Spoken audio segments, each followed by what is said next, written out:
साथियों नमस्कार। आज हम यहाँ उपस्थित हैं अपने प्रिय मित्र श्रीमान सुशील कुमार जी के यहाँ पर। और आपने सुशील कुमार जी ने एमएससी एजी नरेंद्र देव कृषि प्रौद्योगिकी विश्वविद्यालय से एग्रोमेट्रोलॉजी में कंप्लीट किया। उसके बाद बीएड किया। उसके बाद आईबीपीएस क्वालिफाई करके और एसबीआई बैंक ज्वाइन किया। और कुछ दिन उसमें जॉब करने के बाद आज आप अपने लखनऊ में अलीगंज में इसके सीनियर ब्रांच मैनेजर के पद पे आप कार्यरत हैं। ये एक ऐसा सफ़र है, एक ऐसी जर्नी है जो हमारे कृषि छात्रों के लिए बहुत प्रेरणा स्रोत है। और हम इन्हीं के मुंह, आपके ही मुंह से सुनना चाहते हैं, आपके ही जुबानी ये सुनना चाहते हैं कि कैसे आपने ये जर्नी स्टार्ट की और क्या आपने इस मुकाम के लिए कैसे आपने चरणबद्ध तरीके से प्रयास किए और आज एक सफलता की ऊंचाइयों पर बैठे हैं। श्रीमान सुशील जी, आप नमस्कार विनीत जी। और पहले तो बहुत बहुत धन्यवाद आपको, क्योंकि हम लोग जर्नी मुझे लगता है बहुत आम रही है, बस एक सोच अलग रही, लेकिन आपकी जर्नी एक अलग मुकाम पे रही है और जो आप छात्रों के लिए कर रहे हैं वो वाकई काबिल तारीफ है। मैं हमेशा आपसे ये चीज़ सीखता रहता हूँ कि जैसे कि मैं कह रहा था कि विनीत जी के कार्यों की सराहना जितनी की जाए उतनी कम है। हम लोग की जर्नी एक स्ट्रीट मैंने पकड़ी और स्ट्रेट साइड चल रही है, लेकिन आपके जो बहुआयामी काम है जिसकी मैं हमेशा तारीफ करता हूँ, मुझे लगता है हम सभी को एकजुट करने का कार्य कर रहे हैं। और रही मेरी बात, तो सही बात है 2004 में मैंने एग्रोमेट से एमएससी की वहाँ से एनडी से, और वो टेन्योर मेरा लाइफ का बेस्ट टेन्योर था। जो वहाँ पे इंतजाम रहा, जो मस्ती रही, पढ़ाई हुई, हर चीज़ का मतलब एक सेगमेंटेड हो गया था। वो दोस्त जो आज बन गया आप लोग, वो आज भी मुझे लगता है उस दोस्त गैप को भी पूरा नहीं कर पाए। आगे एमएससी हुई, उसके बाद मैं कानपुर आ गया, लेकिन मैं शुरू से बहुत ज़्यादा एकेडमिक लेके नहीं था कि पीएचडी करनी है, कुछ करना है। मुझे कुछ सिविल का ही कीड़ा था, तो मैं वहाँ से निकला। और उस समय बीएड का बड़ा स्कोप चला करता था, उस समय शुरू में आया था, बहुत ही क्रेज़ था, तो तैयारी अच्छी चल रही थी। मैंने बीएड किया तो कानपुर यूनिवर्सिटी से मुझे 6वीं 7वीं रैंक आ गई यूपी में, तो मुझे एक टॉप कॉलेज मिल गया और बहुत सस्ते में बीएड हो गया, डीवीएस कॉलेज कानपुर से। और एक्चुअली मैं बताऊँ, बीएड मेरा ज्वाइन करने के पीछे लॉजिक ये था कि मेरे ऊपर सोसाइटी का प्रेशर कम हो जाएगा कि कर कैसे हो। एक्चुअली मैं सिविल तैयारी कर रहा था, तो स्टार्ट किया जर्नी, वहाँ से कानपुर हुआ। फिर 2005 में आई कम बैक टू लखनऊ मैंने वैद आईसीएस में ज्योग्राफी के साथ एक रियलिस्टिक प्रिपरेशन शुरू की और preparation is going very good. I was satisfied with my self. और उसके बाद मुझे याद है 5-6 की बात है ये, उसमें कुछ रिजल्ट्स काफ़ी पेंडिंग हो रहे थे पीसीएस के, और हम लोग थोड़ा सेल्फ रिस्पेक्ट वाले लोग, नहीं we have to do something. तो उसी समय मेरे एक सीनियर हुआ करते थे, मेरे बड़े प्रिय अमित यादव जी, जो भी बैंक ऑफ इंडिया में सीनियर मैनेजर हैं। वो लखनऊ आना हुआ उनका, और उनके साथ बात हुई कि आप तैयारी करते हैं। मैंने सर बैंकिंग मेरे बस का नहीं है, ऑनेस्टली स्पीकिंग, तो क्या नहीं यार करते हैं। तो फिर हम लोग ज्वाइन किया, हम लोगों ने महिंद्रा ज्वाइन किया उस समय, और तैयारी स्टार्ट की गई। और एक जर्नी के बाद 6-7 महीने लगे मुझे, बस एक जिद थी कि अब अगर इस लाइन को पकड़ा है तो लाइफ में ये नहीं फेस करना है कि यार सिलेक्शन नहीं हुआ था, फेल्योर नहीं देखना था। फिर अल्टीमेट ईश्वर की कृपा से और एक ठीक ठाक उसके बाद मैंने एसबीआई ज्वाइन किया। और प्रिपरेशन के मामले में मैं हमेशा ये कहता हूँ कि बिलीव इन योर सेल्फ। आपका खुद पर विश्वास कितना है। अगर आपका खुद का विश्वास नहीं है, खुद के साथ कन्विक्शन नहीं है कि मैं कर सकता हूँ, तो सिलेक्शन से आप थोड़ा दूर हैं। सबसे पहले खुद पे बिलीव करिए कि हो जाएगा। पढ़ाई बाद में होती है, पहले सोच आती है, सोच के बाद पढ़ाई है। हम पढ़ाई पहले करते हैं, सोचते बाद में। एक्चुअली आप सोचिए बस, और अपना बैकग्राउंड भूल जाइए, पढ़ाई में पहले कैसे थे। ये आज सोचना है कि हम कैसे करेंगे, और उसके लिए अपनी 2 चीज़ें, अपनी हम हमेशा नेगेटिव सोचते नहीं, मुझसे नहीं हो पाएगा। अपने स्ट्रेंथ और नेगेटिवनेस 2 पे वर्कआउट करो। सिर्फ अपनी स्ट्रेंथ को स्ट्रेंथ बनाओ और वीकनेस पे थोड़ा वर्कआउट करते रहो कि नहीं यार ये इसको इम्प्रूव करना है। मुझे लगता है सक्सेस तब भी इतनी आसान थी, आज भी उतनी ही आसान है, लेकिन कई बार हमारी विल पावर ही हमें कमज़ोर कर देती है। हम सक्सेस के पास पहुँचते हैं, जब पहुँचने वाले होते हैं तो लगता है कि नहीं यार अब हमसे नहीं होगा, जबकि वही सिलेक्शन का टाइम होता है। एक्चुअली जब हम लोग बैंक की तैयारी कर रहे थे तो लगता था काश भगवान एक बार क्लैरिकली हो जाए, होता था ना, एक बार प्लीज़, लेकिन जब आपका एक लेवल हो जाता है, भगवान भी तभी सपोर्ट करते हैं जब आपका लेवल आ जाता है, कोई चमत्कार नहीं होते। जब आपका एक लेवल आ जाता है तो उसके बाद SBI हुआ, फिर यूनियन बैंक हुआ, फिर बैंक ऑफ बड़ौदा हुआ, एक्सिस बैंक इंटरव्यूज़ दिए, मतलब एक चॉइसेस हो गई मेरे पास। तो एक जर्नी, उसके बाद मैंने यूनियन बैंक ज्वाइन किया, स्टेट बैंक में बरेली पोस्टेड रहा, और उसके बाद 2008 में मैं यूनियन बैंक में आ गया।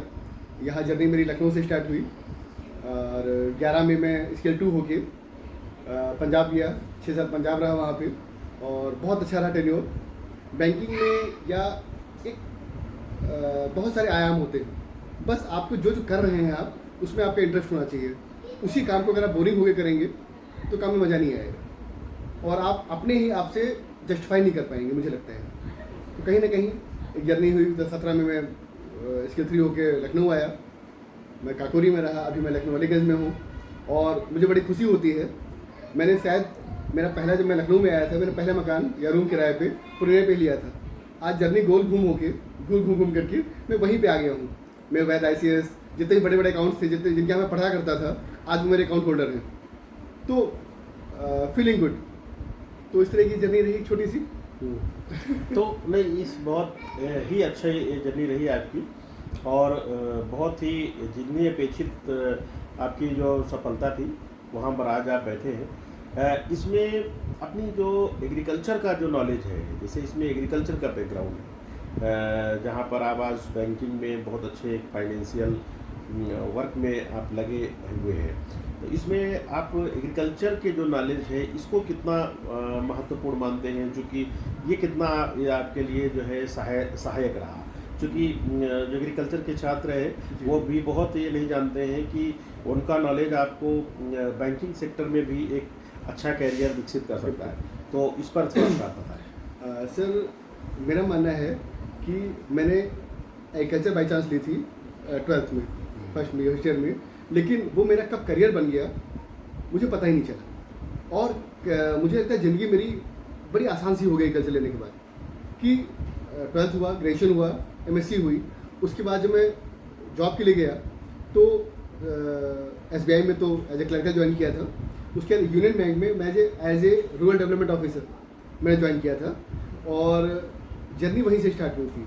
और वहाँ पर लोगों के साथ काम करना, एग्रीकल्चर में क्या होता है, एक सेटिस्फेक्शन बहुत मिलता है, जो मुझे एग्रीकल्चर के साथ सबसे बड़ा जुड़ाव फील हुआ। एग्रीकल्चर में आप कुछ ऐसे लोग साथ लिए काम करते हैं जो आपको एक सैलरी के साथ में सुकून देता है, एक सेटिस्फेक्शन मिलता है।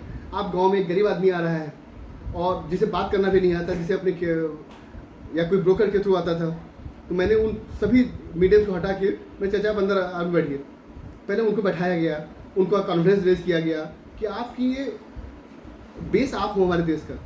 और कहीं ना कहीं उनके लिए हमने उन्होंने मतलब बड़ा जुड़ा रहा उनके साथ। तो बड़े लाइफ में सेटिस्फेक्शन है कि मैं कई रूरल ब्रांच में रहा। मैं ज्वाइनिंग मेरी मसौली में थी, बाराबंकी में, जो एग्रीकल्चर रिच जगह है, जहाँ मैंने मेंथा वगैरह काफ़ी अच्छा काम होता है, वहाँ पे काफ़ी अच्छी फाइनेंसिंग हुई। और उसके बाद मैं बेटा रहा कुछ दिन, और फिर पंजाब चला गया। फिर मैं लौट के काकोरी भी था, काकोरी में मैंगो बेल्ट है, और वहाँ पे लोगों के साथ अच्छा जुड़ाव रहा। तो एग्रीकल्चर में एक सेटिस्फेक्शन है, और जॉब अपॉर्चुनिटीज़ एम्प्टी। मुझे लगता है कि लॉट ऑफ अपॉर्चुनिटीज यहाँ पर है। मुझे मेरे बैच का या बात का कोई भी ऐसा मेरा जूनियर या सीनियर या कुलीग कोई ऐसा नहीं है जो फ्री बैठा हो। और बस ये है कि एक विजन की ज़रूरत होती है, जो मुझे लगता है विनीत जी बहुत अच्छा विजन दे रहे हैं। इससे कम से कम हमें लग रहा है कि हमारी दुनिया कितनी, अब तक हम लोग एक स्केलेटर वे में थे, हम एग्रीकल्चर में अलग अलग जगह पर थे, एक दूसरे को मतलब कैच नहीं कर पा रहे थे। विनीत जी के माध्यम से हम कम जुड़ पा रहे हैं, और हमें लग रहा है कि नहीं, एग्रीकल्चर में जैसे मुझे पता लगा हरिद्वार में जो ADM साहब हैं वो हमारे एग्रीकल्चर बैकग्राउंड से हैं, SSP हैं, DS चौहान सर हैं, नंबर ऑफ लोग हमारे ग्रुप के लोग हैं, और सबकी एक विजन है। सबसे बात करने के लगता है कि नहीं यार, इट वॉज गुड।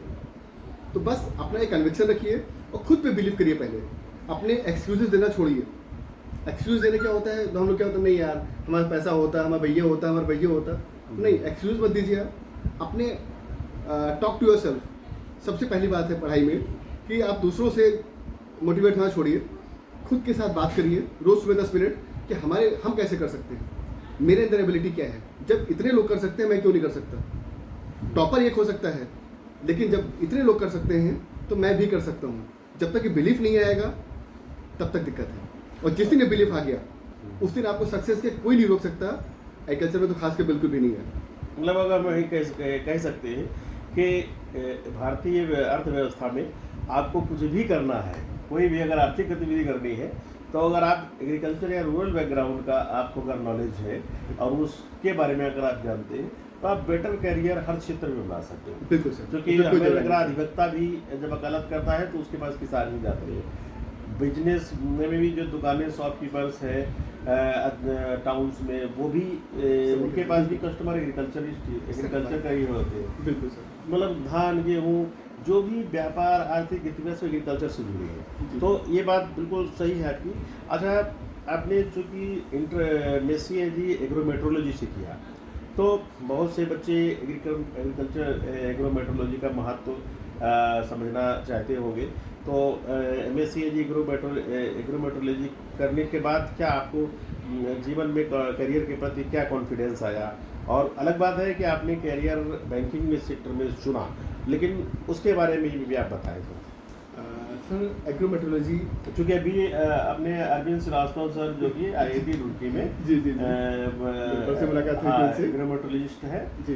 तो चूँकि वो तो एग्रीकल्चर से ही उन्होंने अपने कैरियर चूज मेरा जो बैचमेट था आशुतोष, वो IMD में सीनियर साइंटिस्ट है, IMD पुणे में। ऐसे कुछ लोगों के आप नाम और सक्सेस स्टोरी। तो एग्रोमेट्रोलॉजी मतलब it's a branch of agronomy, जहाँ हम वेदर रिलेटेड हम बात करते हैं, क्लाइमेटिक इम्पैक्ट देखते हैं क्रॉप्स पे। और मुझे लगता है आज के टाइम में बहुत ही रिलेवेंट चीज़ है। पहले थोड़ा सा उतना लोग कोरिलेट नहीं कर पाते थे, आज हमारा वेदर फोरकास्ट इतना एक्योर हो गया है। हमारे एग्रीकल्चर भाई, हमारे किसान भाई भी, हम लोग मतलब उस पर गूगल पे जाके देखते हैं कि बारिश कब होगी, उस हिसाब से वो सिंचाई करते हैं। तो कहीं ना कहीं उस पर डिपेंडेंस बहुत बढ़ी है। हम अपनी कॉस्टिंग बहुत ज़्यादा कम कर पा रहे हैं। जब हम कॉस्टिंग कम करेंगे तभी प्रॉफिट बनेगा। तो एग्रीकल्चर मेट्रोलॉजी का रोल पहले भी था, आज भी है, और समय के साथ और ज़्यादा बढ़ेगा। इसके बाद इस पर अपॉर्चुनिटीज़ की बात करें हम, अपॉर्चुनिटी ब्रांच ऑफ एग्रोनॉमी, तो मेरे मित्र, मैंने कहा मेरे सीनियर है अरविंद श्रीवास्तव जी, IIT रुड़की में हैं, बहुत अच्छे पद पे हैं और बहुत अच्छा कार्य कर रहे हैं। और मेरे साथ के मित्र आशुतोष मिश्रा जी, जो IMD पुणे में हैं, सीनियर साइंटिस्ट। तो अपॉर्चुनिटीज़ मतलब कहीं ना कहीं अपॉर्चुनिटी हमारे एग्रीकल्चर फील्ड में सिर्फ आपकी नीयत होनी चाहिए। कोई ये नहीं कह सकता कि जॉब नहीं है यहाँ पर स्कोप बहुत है। बस आपका विजन क्या है, खुद से मत हारिए, खुद से बात करिए। हाँ, बहुत अच्छा रहा, आपने हमारे कृषि छात्रों के लिए बहुत अपना कीमती समय दिया और हमारे कृषि छात्रों को बहुत महत्वपूर्ण बातें बताई। आपने अपने करियर कैसे आपने डेवलप किया उसके बारे में भी बताया, और कैसे बैंकिंग सेक्टर में आगे जाएंगे इसके बारे में भी बताया, और एग्रोमेट्रोलॉजी के बारे में भी आपने बताया। हम पूरी उम्मीद करते हैं हमारे कृषि छात्र इन सभी बातों का बहुत लाभ उठाएंगे और आगे अपने कैरियर को बनाने में इन बातों का बहुत महत्व, इन बातों का बहुत विचार करेंगे और इन बातों का लाभ लेते हुए आप सब अपना कैरियर बनाएंगे। श्रीमान सुशील जी, हम आपको पुनः बहुत बहुत धन्यवाद कहते हैं। और उन विशेष कृषि संस्थान समय समय पर ऐसे वीडियो हमारे कृषि क्षेत्र में बनाता रहता है। आप सब इस वीडियो को देखें, लाइक करें, शेयर करें और इस उन विशेष के संस्थान चैनल को सब्सक्राइब भी करें। बहुत बहुत धन्यवाद। जय जवान, जय किसान, जय विज्ञान, जय अनुसंधान, भारत माता की जय।